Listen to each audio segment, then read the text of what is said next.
सोबतच त्या दिवशी आमच्या आपसामध्ये चर्चा झाली, नंदुरबार राणे ग्रामपंचायतमध्ये आम्ही डिस्कस केलं, चर्चा केली की या रस्त्यावर जे झाडं तोडल्या गेले, भरपूर झाडं तोडल्या गेले, तर ते झाडं सुद्धा पुनर्जीवित व्हायला पाहिजे. असं आमच्या चर्चा झाल्यानंतर मी स्वतः नॅशनल हायवे अथॉरिटी यांना भेट घेऊन त्यांना ह्या सूचना केल्या, त्यांना पत्राद्वारे कळवलं. सेंट्रल गव्हर्नमेंटच्या अखत्यारीत जेवढे काही विषय आहेत झाडांच्या संबंधितले मी त्यांना सुद्धा कळवलेलं आहे आणि कमीत कमी 5 ते 10 हजार झाडांची मागणी केलेली आहे. या दोन्ही रस्त्याच्या दोन्ही बाजूला झाडे असणे आवश्यक आहे. ते झाडं पुनर्जीवित करण्याची जबाबदारी सुद्धा नॅशनल हायवे अथॉरिटीचीच आहे.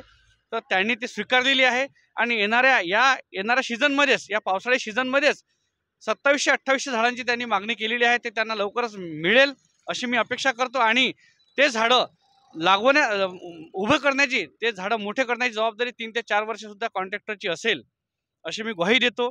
आणि या सीझनमध्येच येणाऱ्या 1 ते 1.5 महिन्यात किंवा येणाऱ्या 15 दिवसात 1 महिन्यात हे झाडं लागवड सुरू होईल, ही आपल्या सगळ्या लोकांना मी ग्वाही देतो. धन्यवाद.